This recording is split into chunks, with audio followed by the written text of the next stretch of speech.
बिस्मिल्लाहिर्रहमानिर्रहीम। मैं हूं आपका मेज़बान इंजीनियर मोहम्मद अहसन बड़ाइच। शहर सियालकोट को नज़रअंदाज करने के बाद गुजरात को डिवीज़न का दर्जा दे दिया गया।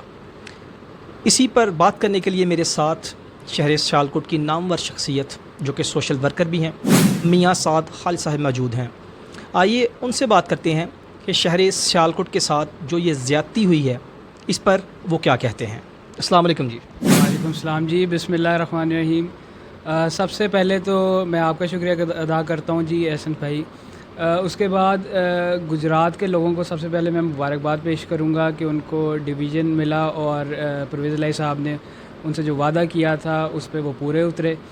इसके साथ साथ ही सियालकोट के लोगों के लिए ये बड़ा एक अलमिया है और मैं इसको बड़ा एक डिज़ास्टर समझूंगा कि सियालकोट एक बड़ा शहर था जिसकी आबादी तकरीबन 45 लाख के करीब है और इसको डिवीज़न का दर्जा नहीं दिया गया। ये कोई बिल्कुल मामूली सी बात नहीं है। ये पहले भी सियालकोट इसी तरह सियालकोट को पीछे धकेला गया और मैं समझता हूँ आज सियालकोट को तकरीबन 75 साल फिर पीछे धकेल दिया गया है और सियालकोट उन चीज़ों से महरूम हो गया है कि जो सियालकोट को मिलना चाहिए थी और सियालकोट उन चीज़ों के लिए ऑलरेडी एलिजिबल था।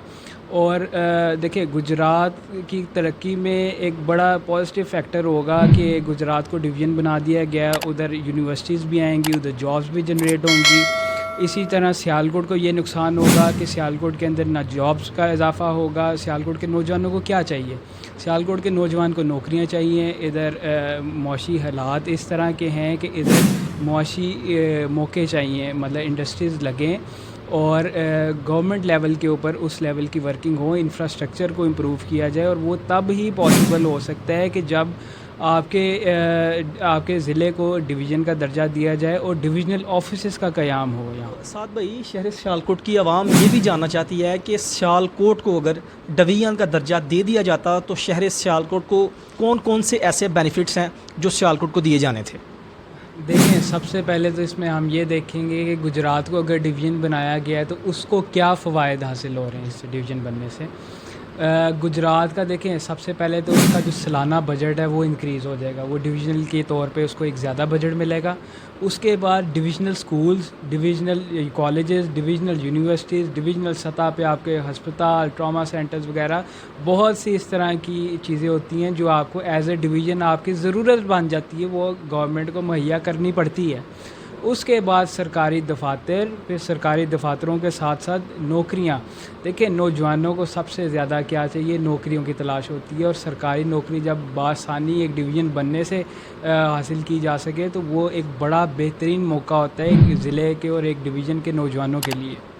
तो मेरा ख़्याल है कि अगर सियालकोट को डिवीज़न बनाया जाता तो ये जो कम से कम ये महरूमियत सियालकोट की ये कम से कम ख़त्म हो सकती थी कि अगर नौजवानों को नौकरियां भी मिलती और इससे कारोबारी मौक़े भी ज़्यादा बढ़ने थे। क्योंकि देखें, डिवीज़न बनने से हमेशा आपका इंफ्रास्ट्रक्चर भी डेवलप होता है और इंफ्रास्ट्रक्चरल ग्रोथ होती है। फिर सियालकोट के अंदर मैंने पिछले कुछ महीनों से नोट किया है कि एक इंटरनेशनल वो इन्वेस्टमेंट का ट्रेंड आ रहा था सियालकोट के अंदर, वो चीज़ काफ़ी कम हो जाएगी। वो गुजरात डिवीज़न बन गया है तो गुजरात को अब मैं समझता हूँ कि सियालकोट की बनिस्बत गुजरात को ज़्यादा इन्वेस्टमेंट मिलेगी। प्रॉपर्टी और रियल स्टेट की ग्रोथ गुजरात में अब ज़्यादा होगी। इस सियालकोट को बहुत बड़ा नुकसान है, लोगों को इस चीज़ को समझना पड़ेगा। जी, तो साथ भाई शहर सियालकोट के लोग जानना चाहते हैं क्या सियालकोट जो है वो अहल भी है डिवीज़न बनने के?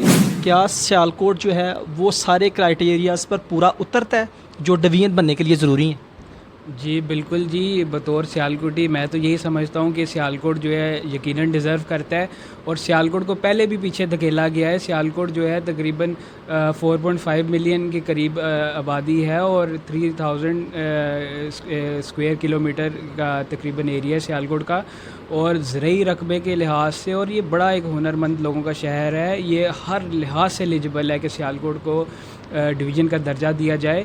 ये हमारी सियासी क़यादत जो सियालकोट के अंदर है, हाँ वो किसी भी पॉलिटिकल पार्टी से हो, ये उसकी कमज़ोरी और कम ज़रफ़ी है कि सियालकोट को डिवीज़न का दर्जा नहीं दिया गया। जी, तो साथ भाई ये आवाम जानना चाहती है सियालकोट को डिवीज़न ना बनाकर जो ज़्यादती की गई है इसके पीछे कौन लोग हैं जिनकी वजह से सियालकोट को डिवीज़न नहीं बनाया गया? دیکھیں قصوروار تو میں سمجھتا ہوں کہ حکومتی ایم پی ایز ہیں جو دیکھیں یہ پنجاب کی سطح پہ فیصلہ ہوا ہے اور جو حکومتی ایم پی ایز ہیں انہوں نے اس چیز کو اجاگر کرنا تھا۔ میں سمجھتا ہوں چودھری لاکھ صاحب ہیں اور احسن سلیم بریار صاحب ہیں کہ جن کو اس چیز کو ہائی لائٹ کرنا چاہیے تھا، جنہوں نے سیالکوٹ کی جنگ لڑنی تھی۔ اکثر لوگ ڈار برادران کو اس کا قصوروار ٹھہرا رہے ہیں، لیکن ان سے زیادہ میں سمجھتا ہوں کہ صوبائی رہنما اور ایم پی ایس جو اس وقت عوام کے اندر بیٹھے ہوئے ہیں، صوبائی اسمبلی میں موجود ہیں، کم از کم ان کو اس چیز کو ہائی لائٹ کرنا چاہیے تھا کہ سیالکوٹ ڈیزرو کرتا ہے۔ سیالکوٹ وہ شہر ہے جس دنیا کا ہر بڑا برانڈ بن رہا ہے، ہر بڑے برانڈ کی پروڈکشن ہو رہی ہے، انٹرنیشنلی جو ہے ڈینٹل پروڈکٹس، سرجیکل پروڈکٹس اور ہاؤزری کے بڑی منڈیوں میں سیالکوٹ کی سب سے زیادہ ایکسپورٹ ہے، اور سیالکوٹ ہر لحاظ سے ڈیزرو کرتا تھا کہ سیالکوٹ کو ڈویژن کا درجہ دیا جائے۔ اور قصوروار کی بات آتی ہے تو یہ سیالکوٹ کی لیڈرشپ، خواہ یہ کسی بھی کوئی بھی حکومتی دور رہا ہو، سیالکوٹ کو ہمیشہ سے پیچھے رکھا گیا ہے، اور میں نہیں سمجھتا کہ سیاسی لیڈرشپ کے اندر کسی نے بڑا مخلص ہو کے سیالکوٹ کے لیے اپنا کوئی کردار ادا کیا۔ سیالکوٹ کو ہمیشہ سے انہوں نے لالی پاپ دیا ہے اور ہمیشہ سے وہ نالی اور گٹروں کی سیاست تک الجھا کے رکھا ہے سیالکوٹ کو، اور جو بڑی چیزیں اور جو مین مقصد سیالکوٹ کو حاصل کرنا چاہیے تھا کہ اس کو ڈویژن کا درجہ دے کے اس کی ترقی میں اہم کردار ادا کرتے، وہ ان لیڈرشپ نے شاید اس لیول پہ آواز نہیں اٹھائی۔ اب خدا جانے کہ ان کے دلوں میں چور تھا یا یہ اتنے نااہل ہیں کہ یہ لوگ سیالکوٹ کا مقدمہ شاید بہترین طریقے سے پیش نہیں کر سکے۔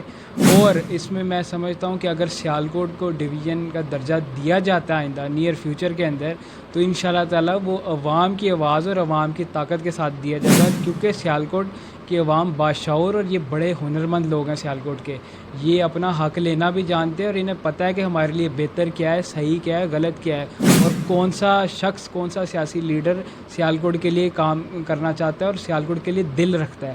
اور انشاءاللہ تعالیٰ میں سمجھتا ہوں کہ سیالکوٹ ڈویژن بھی بنے گا اور عوام کی طاقت کے ساتھ بنے گا۔ جی، تو شہر سیالکوٹ کو جو نظر انداز کیا گیا ہے، شہر سیالکوٹ کی طرف سے لوگوں کا بڑا شدید رد عمل اس بارے میں آیا، تو اس کے بارے میں جو سیالکوٹ کے لوگ ہیں ان کو آپ کا کیا پیغام ہے؟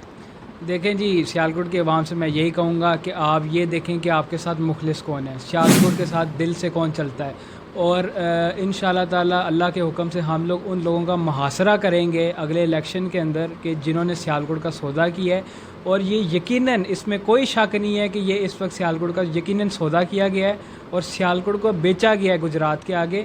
میں گجرات کے بارے میں برا نہیں کہوں گا، گجرات کے لوگوں کو بہت مبارک ہو کہ گجرات کو ڈویژن بنایا گیا ہے، لیکن گجرات سے زیادہ سیالکوٹ کا پہلے حق بنتا تھا کہ سیالکوٹ کو ڈویژن کا درجہ دیا جاتا، اور اس میں یقیناً اس میں جو حکومتی ایم پی ایز ہیں سیالکوٹ کے اندر وہ قصوروار ہیں اس میں کہ انہوں نے شاید ان کی کمزوری تھی یا کم ظرفی تھی کہ انہوں نے سیالکوٹ کا مقدمہ صحیح طرح پیش نہیں کیا، اور آج بھی اگر دیکھیں تو عوام کو اس چیز کا باقاعدہ کوئی صحیح جواب نہیں دیا جا رہا کہ سیالکوٹ کو ڈویژن کیوں نہیں بنایا گیا۔ جو میرے ساتھ میاں خالد صاحب موجود تھے اور اپنے خیالات کا اظہار کر رہے تھے۔ شہر سیالکوٹ کی جو عوام ہے، ہر شہری کا یہ سوال ہے، جنہوں نے ووٹ کاسٹ کیا ہے اور ہمارے ایم پی ایس جو ہیں ان سے سوال کرنے کا پورا وہ حق رکھتے ہیں کہ شہر سیالکوٹ کو کس طرح سے جو نظر انداز کیا گیا ہے۔ اسی کے ساتھ اپنے بھائی انجینئر محمد احسن بلائچ کو اجازت دیجیے گا، پھر ملاقات ہوگی۔ اللہ حافظ۔